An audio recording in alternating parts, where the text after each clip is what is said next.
पाप मिटाने आए थे, वो पाप मिटाने आए थे। जिनकी हरि हर प्राणी की, जिनकी हरि हर प्राणी की, बोलो महावीर स्वामी की जय, बोलो महावीर स्वामी की, कोविड कट के अंतर्यामी की जय, बोलो महावीर स्वामी की जय, बोलो महावीर स्वामी की जय, बोलो महावीर स्वामी की। वर्तमान जी शासन है, वर्तमान महावीर भगवान की। आचार्य श्री आदि सागर महावीर कीर्ति विमल सागर जी महाराज की।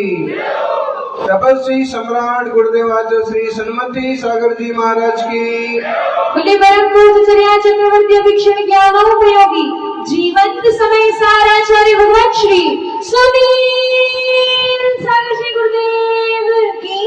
बोले परम पूज्य समस्त आचार्य संघ की जय। काला गुरुदेव का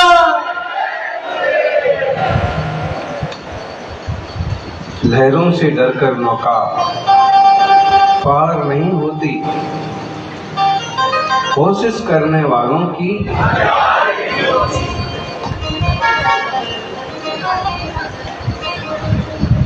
कोशिश तो करिए।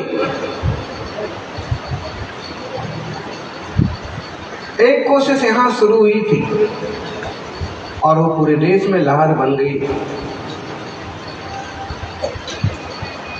जब आप कोई काम करने चलते हैं तो आप करिए,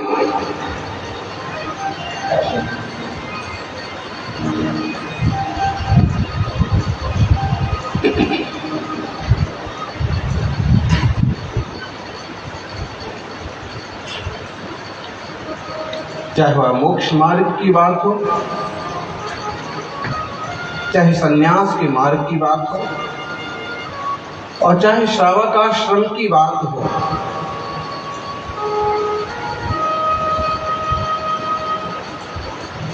कोशिश तो करना पड़ती है, बिना कोशिश के कुछ नहीं होता है। जिनने कोशिश की वो जीव तीतर से भी तीर्थंकर बन गए। जिनने कोशिश की बेपसों से परमात्मा बन गए। जिनने कोशिश की वे कंकर भी शंकर बन गए। जिनने कोशिश की वे इंसान भी भगवान बन गए। और जिनने कोशिश की वे सौ भी शिव बन गए। कोशिश करिए। जरा सा नियम लेते हैं और आप फेल हो जाते हैं। रात्रि भोजन त्याग, बाप रे बाप, दिल्ली में रात्रि भोजन त्याग हमसे नहीं हो सकता। ज्ञानी से पूछा चौका क्यों नहीं लगाते हो? बोले रात्रि भोजन त्याग नहीं कर सकते। यानी इतने से मोल में, और तुम कल्प वृक्ष को घर आंगन में लाने से चूक रहे हो। बोलो BMW कितने की आती है जी? महाराज जी को आपको क्या लेना देना? कितने की आती है?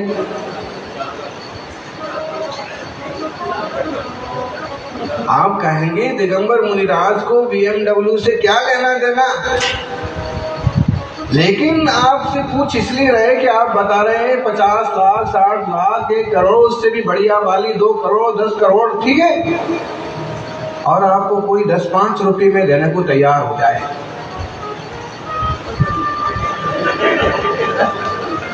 बताइए, और तब भी ना खरीदो, तो इससे का मतलब है कि आपसे दुर्भाग्यशाली और कोई नहीं है। जो मुनि वन में वास करते हो फिर नगर में आते और कभी योग बनता ना बनता, वे आज नगर में आए हैं और सहज योग बनना संभव है। ऐसे में अमूल्य निधि को जरा से व्रत लेकर के आंगन में लाने से चूक रहे हैं, मतलब कहीं ना कहीं, बोले कहीं ना कहीं भाग्य खोटा है।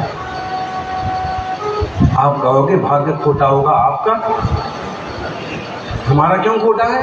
हमारे पास तो बड़ा बंगला है, बड़ी गाड़ी है, सुंदर बीवी है, सुंदर टीवी है, सारी चीजें हैं। यानी दुनिया की दौलत तो किसी के पास भी होती है, लेकिन भेद की विज्ञान कराने वाली दौलत किसी भाग्यवान के पास होती है। आत्मार्थियों, इस बात पर ध्यान दीजिए, क्योंकि आजकल सुनने वालों की बहुत कमी हो गई है। प्रवचनकार ज्यादा हो गए हैं और श्रोता कम हो गए हैं। आचार्य देव समय सार की 9वीं गाथा में जो कह रहे हैं ना, जो ही सुदेन ही गच्छति, जो ही सुदेन ही गच्छति अपान विजानति अपान मणम तो केवलम शुद्धम तम सुध केवल मिश्रो भड़ंती लोया पदी वैरा। श्रुत ज्ञान के द्वारा, श्रुत ज्ञान की ही आज चर्चा चल रही थी। तत्वार्थ सूत्र की एक टीका है, तत्वार्थ वृत्ति श्रुत सागरीय है, और वहां मति श्रुतम श्रुतम मति पूर्वम दैनिक द्वादश वेदम। इस पर जब बात आई तो वहां पर टीकाकार ने कहा कि श्रुत का मतलब केवल सुनना नहीं, श्रुत का मतलब है श्रुत ज्ञान, शास्त्र, जिनवाणी, तीर्थंकर की ध्वनि, और श्रुत के बहुत अर्थ होते हैं। जैसे कुसम लुनातीति कुशला, पहले के जमाने में आश्रम हुआ करते थे और पूजा पाठ हुआ करते थे, तो गुरु ऐसे विद्यार्थी को चुनते थे बहुत ज्यादा चतुर हो, और जंगल में जाकर के तरह तरह की घास में से कुश नाम की घास को खोद लाए।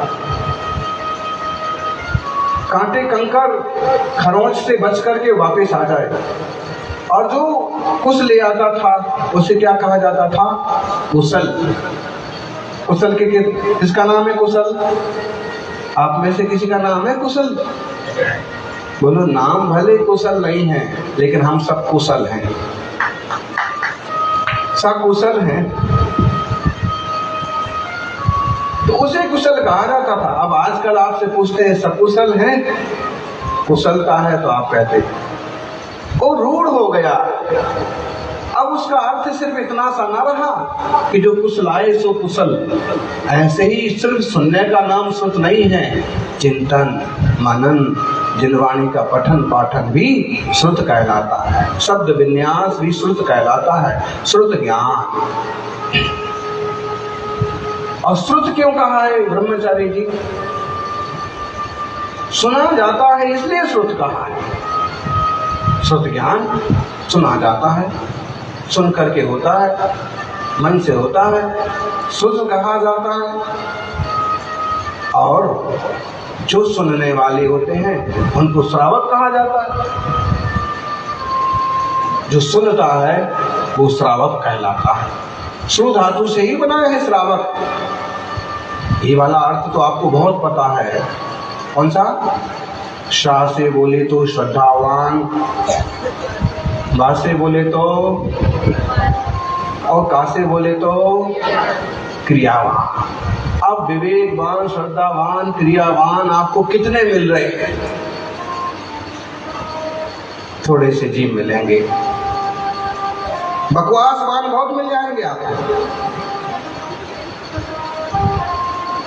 आप कुछ कहो और उस पर बकवास करने वाले बहुत मिल जाएंगे कि ऐसा कैसे, वैसा कैसे, लेकिन उसको गंभीरता से समझने वाले नहीं मिल पाएंगे। यानी श्रद्धावान, विवेकवान, क्रियावान तो ठीक है। हमने 3 अक्षरों से तीनों गुणों का निर्माण करके सम्यक दर्शन ज्ञान चारित्र की महिमा इसमें समा दी है।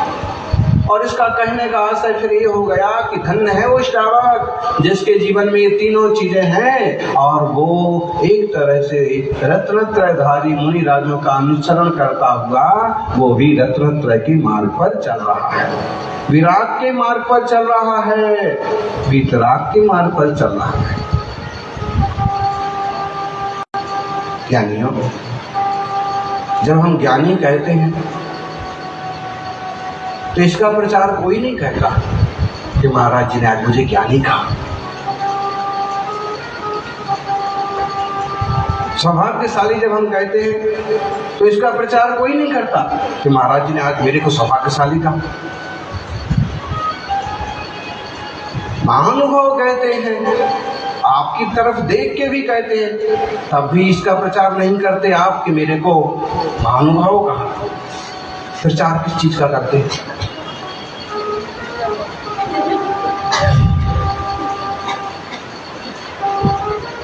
बताइए। विचित्र स्थिति है।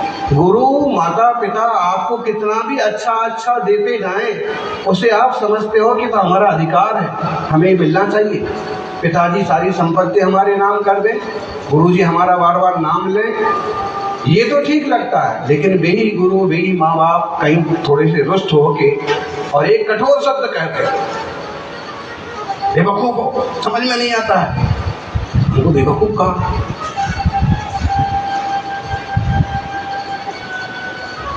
भाषा समिति नहीं पालन करते। अरे भाई समझिए माहौल क्या है, कारण क्या है। शायद वो कुछ और चाह रहे थे और उसको आप ठीक ढंग से पेश नहीं कर पाए, आप उस बात को नहीं समझ पाए और आपको उसमें उन्होंने ऐसे कह दिया। कल्याण कब होगा? बोलो पारस।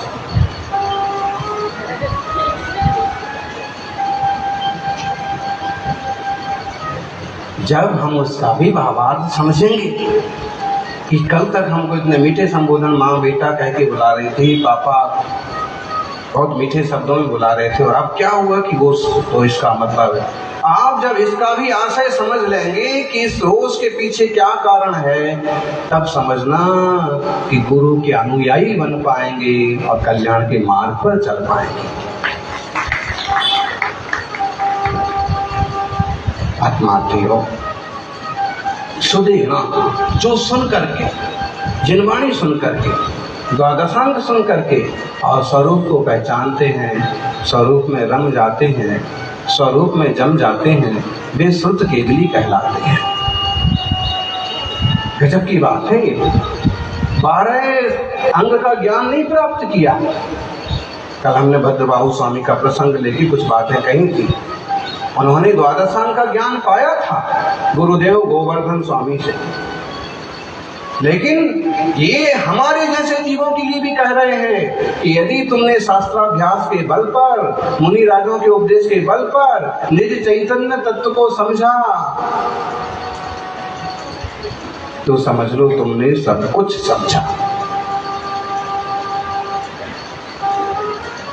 वास्तव में हमारी समस्या ये है कि जो हमारा है उसे हम खोजते नहीं,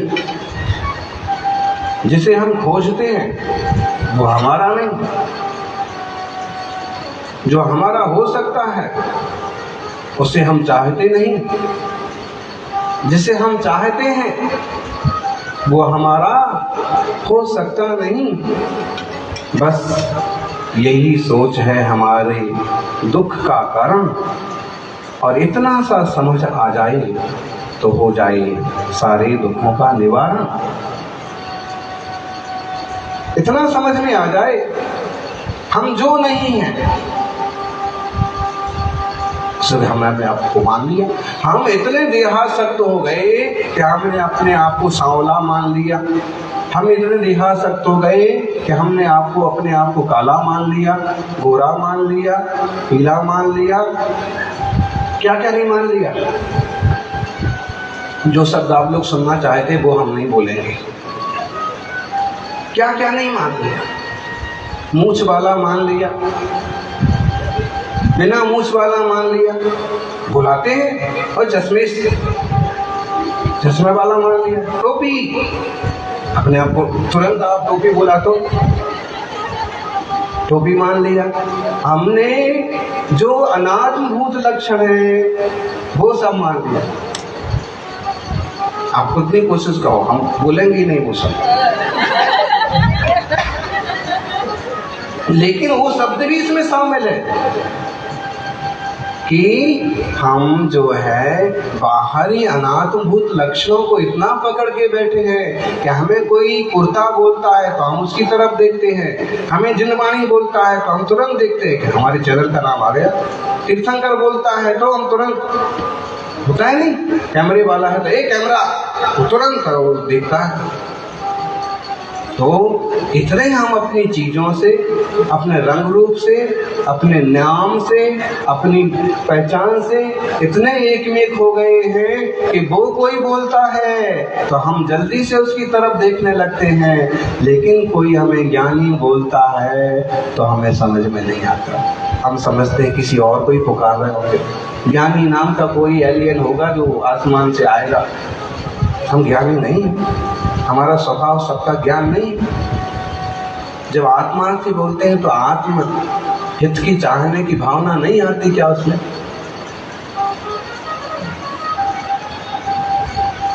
जब आत्मन बोलते हैं कारण परमात्मा हो, तो क्यों नहीं ऐसा सोचते हैं कि हाँ यह मैं आत्मा हूं। और ऐसे ही कसायों से अलग करो, देह से अलग करो, नाम से अलग करो, अध्यवसाय भाव से अलग करो, विचारों से अलग करो, और इन सब को अलग करने के बाद जो जानन जानन बचा, ज्ञायक मात्र बचा, वह में ज्ञान घन आत्मा।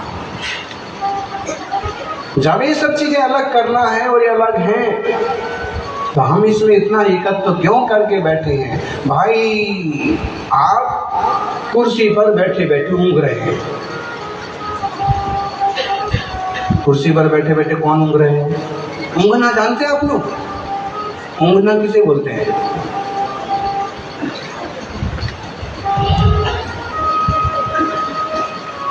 जिसमें लुढ़कने की संभावना रहती है।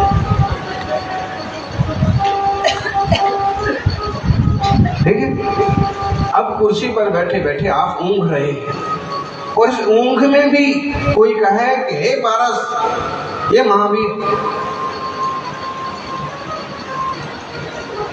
आप तुरंत देखने लगते हैं कि भाई मेरा नाम कहाँ से आ गया, आता है कि नहीं? उस तरफ झांकने लगते हैं, किसने मुझे पुकारा? आपको नाम से एक आत्म है। ऐसे ही अगर कोई कहता है कि वो आत्मन, तो क्यों नहीं ख्याल आता है कि मुझे ही किसी ने आत्मा कह के पुकारा? इसका मतलब है कहीं ना कहीं हम बहिरात्म बुद्धि हैं, देह आदि में आसक्त हैं, नाम आदि का मोह कितना जबरदस्त है।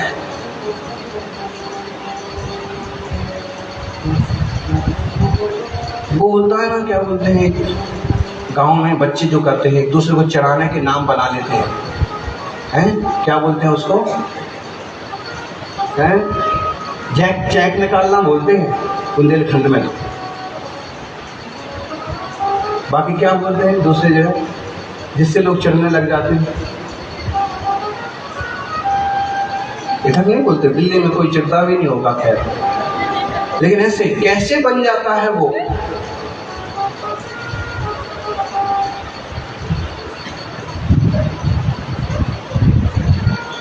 शब्द भी हो सकते हैं, इशारा भी हो सकते हैं। जैसे किसी बुजुर्ग दादाजी को नमस्कार किया और उन्हें वो पसंद ना आया और उन्हें कह दिया अब फिर नमस्कार किया, फिर मुंह किया। अब आप रोज रोज उन्हें नमस्कार करिए, और रोज रोज वो क्या करेंगे? और आपकी देखा देखी सारे मोहल्ले वाले क्या करेंगे? स्टाइल बदल जाएगा, लेकिन वो उसको नमस्कार की बजाय वो क्या समझने लगेंगे?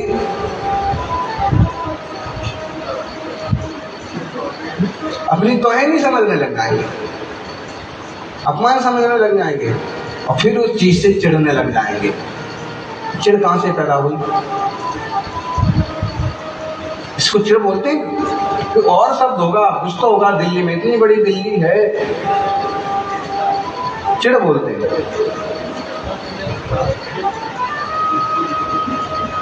जो भी बोलते हैं अच्छी बात है, लेकिन हम इन चीजों पर तो इतना गौर कर लेते हैं जो आरोपित हैं, जो दूसरे ने बनाई हैं। छोटे छोटे बच्चों को देखा होगा, कोई ऐसा मुंह बनाएंगे दूसरे के लिए, कैसा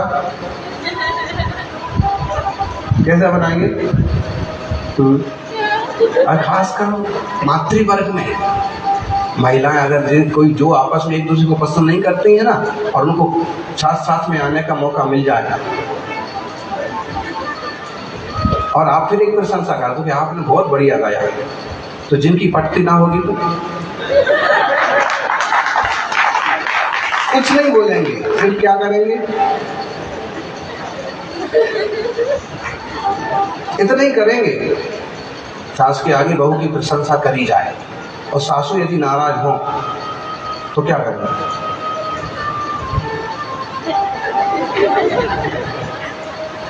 ये जो है ना, शब्द जितने प्रभावशाली होते हैं, मुद्रा उससे ज्यादा प्रभावशाली होती है। इसलिए शब्दों के साथ साथ मुद्राओं का भी ध्यान रखा जाता है। लेकिन हम ये नहीं कहना चाह रहे थे कि शब्दों के साथ मुद्राओं का ध्यान रखो। हम ये कहना चाहते हैं कि केवल देह आदि की मुद्रा से हम चिढ़ने लगे या हम नाराज हो गए कि जब हम आए तो उनने ताली क्यों नहीं बजाई, जब हम आए तो उनने बुलाया क्यों नहीं, जब हम आए तो नाम क्यों नहीं लिया, या सबने तो हमारे अमुक बात पर समर्थन किया, उनने क्यों नहीं किया, हम नाराज हो जाएंगे। देखा जाए तो इतनी छोटी छोटी चीज़ों पर हमें अपना स्वभाव भूलने की ज़रूरत नहीं है। लेकिन आज हम सब उसी सब चीज़ों में लिप्त हो गए, इतनी बुरी तरह से लिप्त हो गए कि जो आत्मा वाली बात कह रहे हैं ना, वो तो हमें ऐसे लग रहा है कि किसी पड़ोसियों की बात चल रही है, और जब सुनेंगे तो सुधरेंगे। लेकिन हम तो सुनेंगे वही जो हम सुनना चाहते हैं। श्लोक का अर्थ कुछ भी हो, लेकिन एक अर्थ अपने मन से भी लगाया जाता है। यानी जो मन से अर्थ लगाए जाते हैं, तो मन से अर्थ लगाए जाते हैं, वो नुकसानदायक हो जाते हैं। और जो गुरु आपको समझाना चाहते हैं वो अभिप्राय पकड़ में आ गया तो आप भव से पार हो जाते हैं। अभिप्राय समझ में आना चाहिए, वाणी के साथ अभिप्राय है। उसी बात को और कह रहे हैं, व्यवहारो भूदत्थो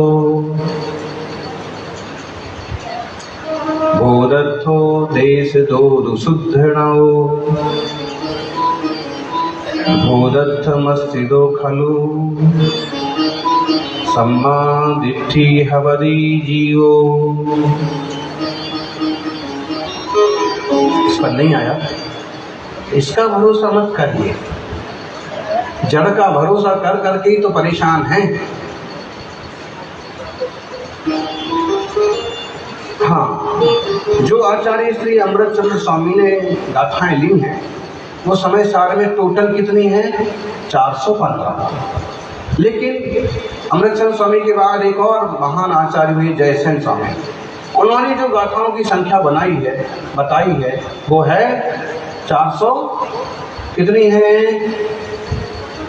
नो गिफ्ट नो लिफ्ट। फिर भी बताइए कितनी है। अच्छा, समय सार का किस किस ने पारायण किया है, किस किस ने पढ़ा है, हे भगवान आपने पढ़ा है। अब बताओ कितनी गाथा है इसकी, कितनी है। एक तो हमने बता दिया ना, 415 मानी है आचार्य श्री अमृतचंद्र स्वामी ने, और 439 मानी है आचार्य श्री जयसेन स्वामी ने। तालाब में गोता लगाने से मोती नहीं मिलते हैं। तुमने तालाब में गोता लगाया, सागर में ही गोता लगाना पड़ता है तो मोती मिलते हैं। हम कोई सीधा बताते तो इसमें कॉन्फिडेंस की कमी है। आप कहोगे मुझे पता तो था, लेकिन अच्छा बताइए, संघ में कितने मुनि महाराज हैं, लो, अब कई लोग सोच रहे हो कि मुझे पता तो है लेकिन सही है कि नहीं, कम है कि ज़्यादा है, यहीं का गिन के बोलते हैं तो ऐसा तो नहीं कि एक दो वहीं रह गए हो। तो जो हमारा कॉन्फिडेंस होता है ना, ये बहुत काम करता है। तो किसी तरह की तैयारी भी रखें। आचार्य जयसेन स्वामी के पीछे, इन गाथाओं की संख्या की वृद्धि के पीछे ऐसे लगता है कि उन्हें और प्रतियां मिली हैं और उन दूसरी प्रतियों में संख्या में और गाथाएं रही हैं, तो उनने उनकी भी टीका की है। वे एकदम निरर्थक भी नहीं है, अच्छी हैं, लेकिन अमृतचंद्र स्वामी ने जिस ढंग से अपना क्रम लिया है उसमें अगर वो गाथाएं ना भी डालें तो कोई दिक्कत नहीं आती है। अब बीच में जो गाथाएं आई हैं वे एक तरह की ऐसी सूचना देती हैं कि बताइए, चौथे काल में महावीर स्वामी अगर विराजमान थे तो वो क्या किसी को आत्मा हाथ पर रख करके दिखाते थे? बताओ, महावीर स्वामी ऐसे कहते थे देखो ये है आत्मा। महावीर स्वामी भी हाथ पर रखकर थोड़ी आत्मा दिखाते थे। महावीर स्वामी भी जैसे आज जिनवाणी से उपदेश दिया जा रहा है, वे साक्षात उपदेश देते थे। इसका मतलब है कि जिनवाणी और श्रेष्ठ मुनियों के माध्यम से भी आत्म तत्व को जाना जा सकता है, समझा जा सकता है। ऐसे ही फिर ये भी कहा कि जो व्यक्ति ज्ञान की भावना करता है, दर्शन चारित्र की भावना करता है, वह इन तीन स्वरूप निज आत्मा को पाता है, निज आत्मा की भावना करता है। और जो आत्मा की भावना को करता है, निरंतर इसी में लीन रहता है, वह मुनि थोड़े ही भाव से पार हो जाता है। जिस चीज से हमारे भाव बढ़ रहे हैं उसकी हमको कितनी रुचि है, बोलो, क्षमा करने की कितनी तासीर है, सुन करके उसको छोड़ देने की कितनी क्षमता है। हाँ, अच्छी बात छोड़ देंगे, हमको चुभने वाली बात होगी तो हम पकड़ के रखेंगे, हमको काका ने ऐसा क्यों बोला था।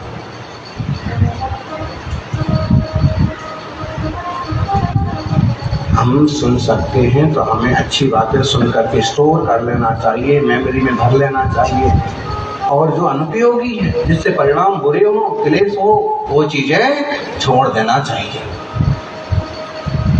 आत्मा की भावना करना चाहिए। कहते हैं जो आत्मा की भावना करता है वह थोड़े भाव में भाव से पार हो जाता है। चलो, लेकिन क्या करें, आदत पड़ी है। भीष्म पितामह शरशैया पर पड़े थे, बाणों की सैया पर पड़े थे। इतने बाण शरीर में चुभे हुए थे कि उसी की तो खाट बन गई, उसी का पलंग बन गया, उसी का तकिया बन गया, उसी का सब कुछ बन गया। और फिर पांडवों ने उत्साहित किया कि द्रौपदी, अब पितामह अंतिम यात्रा पर जाने वाले हैं, तुम भी चरण छू के कोई आशीर्वाद मांगो। चरण छुए, आशीर्वाद मांगा। उन्होंने कहा, पुत्री, खूब अच्छा उपदेश दिया, शील का, संयम का, धर्म का, ज्ञान का, भक्ति का, वैराग्य का, अच्छी बातें बताई। हाथ जोड़ के शांति से द्रौपदी ने सब कुछ सुना, और जब वो चुप हुए तो उसने धीरे से एक बात कही कि पितामह, न्याय अन्याय, नैतिकता, नीति, शील, संयम की इतनी बढ़िया बातें आपने जो हमें बताई, ये निश्चित रूप से कल्याणकारी है, लेकिन जब आपके ही सामने मेरे चीर का हरण किया जा रहा था तब ये सब आपका ज्ञान कहाँ गया था।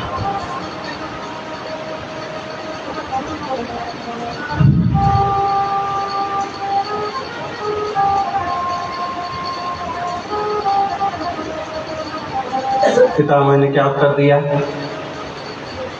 भीष्म पितामह ने कहा, पुत्री, तब मेरी रगों में कौरवों के अन्न का खून बह रहा था।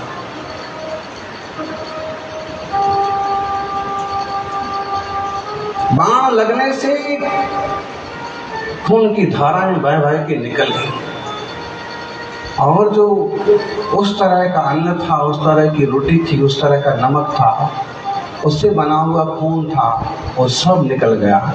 इसलिए मैं जो असल में पितामह था उसी ढंग से आज बोल पाया।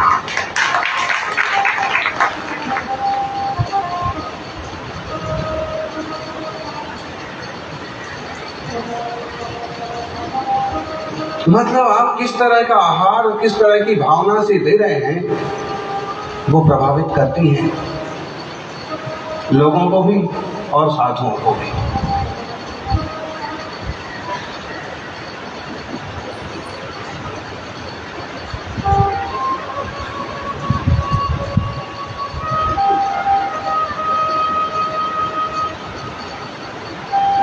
बीच में गोया जो छोड़ रहे हैं ना, ये आपको समझने के लिए छोड़ रहे हैं।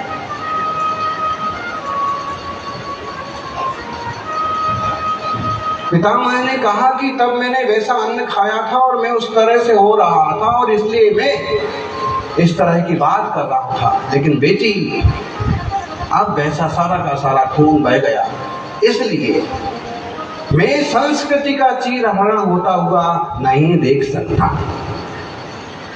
अगर उस समय मैंने ये अन्न न खाया होता तो शायद मैं उस समय भी तुम्हारी रक्षा के लिए, शील संयम के लिए ही बोलता। मुनियों के साथ भी कई बार ऐसा होता है, जागृति के साथ भी ऐसा होता है। और ये तो हो गई व्यवहारिक चर्चा। आध्यात्मिक दृष्टिकोण ये है कि आज तक हमने मिथ्यात्व का नमक खाया है, आज तक हमने मोह की रोटी खाई है, आज तक हमारी चेतना ने विकारों की गुलामी की है। इसलिए जब आज हमें तत्व ज्ञान का बोध कराया जाता है तो वो भी आसानी से रुचता नहीं है। वेद विज्ञान के तीर लगे और मोह मिथ्यात्व का ये पुराना खून बाहर निकले तो सम्यक दर्शन का सोता बाहर, और फिर हम अपने आप को चैतन्यमय ज्ञान घन आत्मा स्वीकार करने को तैयार। पर से भिन्न, स्वाद से अभिन्न, स्वाद से एकत्व, पर से विभक्त, ऐसे निज प्रभु आत्मा की दृष्टि करना। व्यवहारो भूदत्थो भूदत्थो देश दोदु शुद्धणो यथमस्थितो खलु सम्मादिठी हवदी जीवो। अभी भी नहीं आई इस पर गाथा, मशीन का भरोसा नहीं कर सकते। 11 नंबर की गाथा है अमरचंद स्वामी के अनुसार, है ना? सब एक साथ बोलेंगे।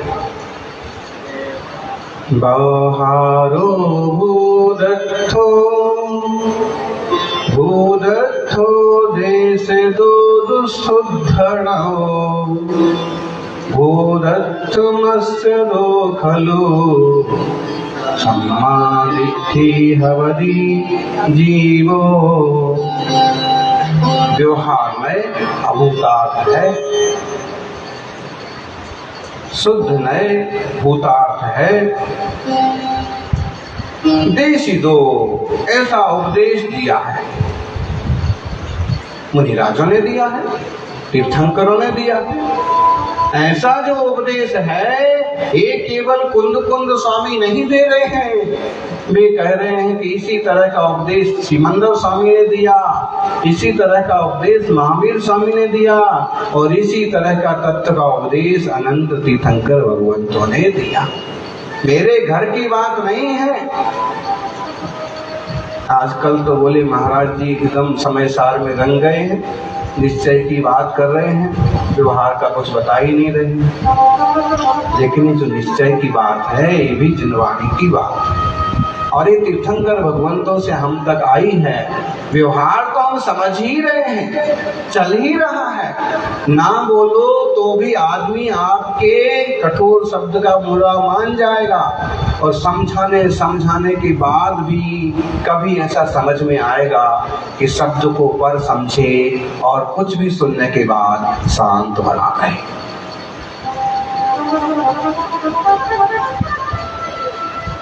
यानियों,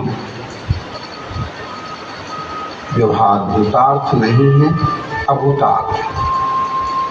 निश्चय भूतार्थ है, वस्तु तत्व का प्रतिपादन करने वाला है, शुद्ध व्यवस्था को कहने वाला है।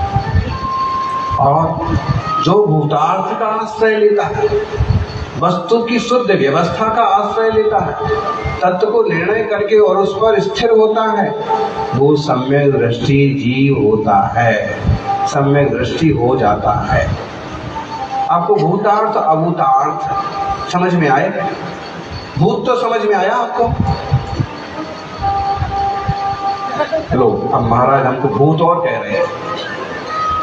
अरे भाई, हम किसी को कुछ नहीं कह रहे, हम तो जो है शब्दों के माध्यम से समझाने की कोशिश करते हैं।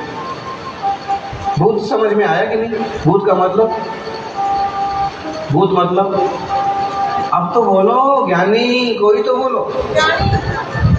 भूत का मतलब ज्ञानी, प्राणी। और कोई? भूत मतलब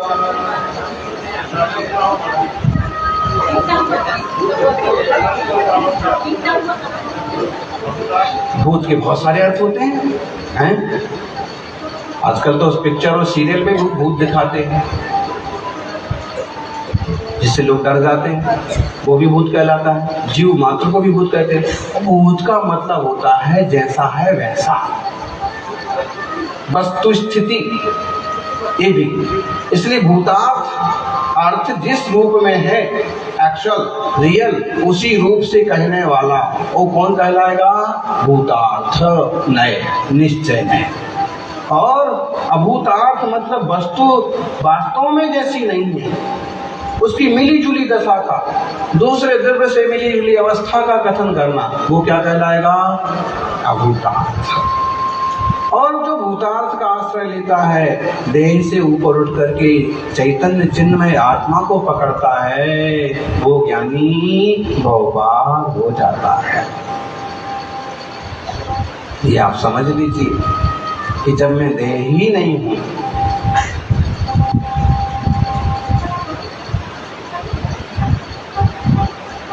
तो काला और गोरा कैसे हो सकता हूं?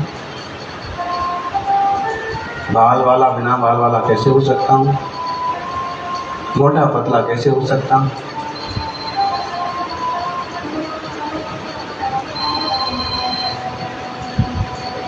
लंबा ढीला कैसे हो सकता हूं?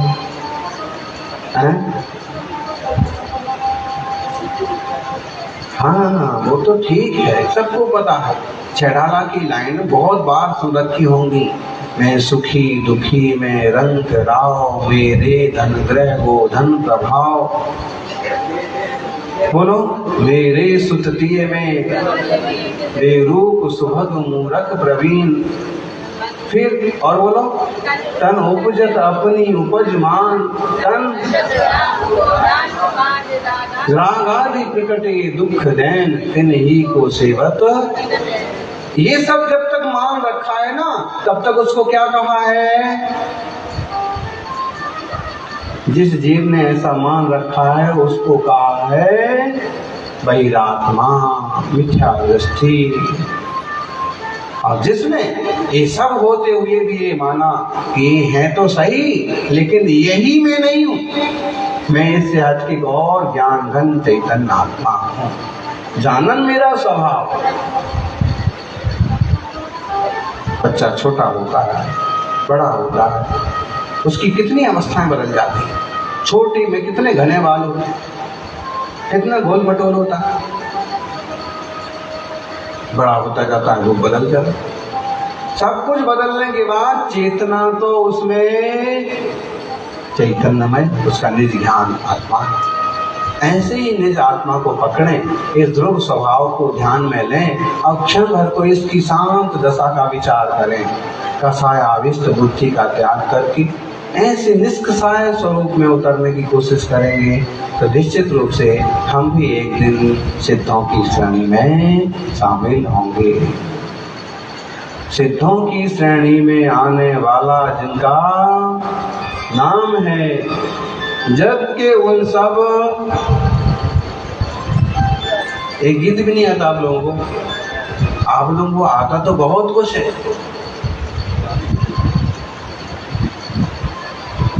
लेकिन जब गुरुदेव बोलते हैं तब आपसे शांति से सुनना पसंद करते हैं।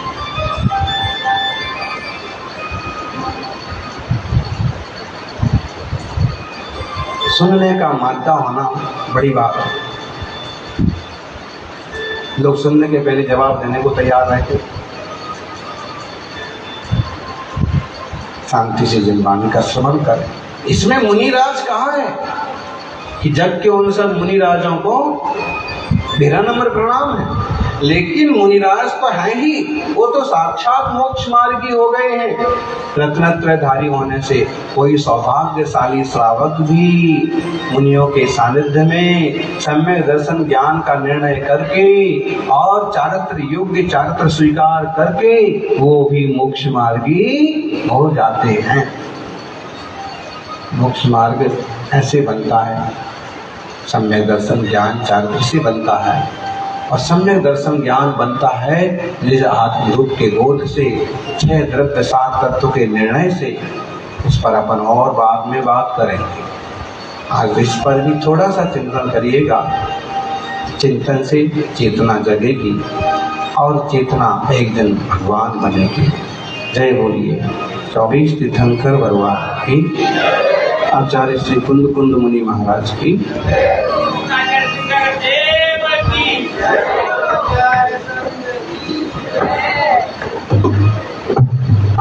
हम लोग जितने फास्ट बोलिए बड़े पूज्य आचार्य आते तो नहीं। सुनील सागर जी गुरुदेव की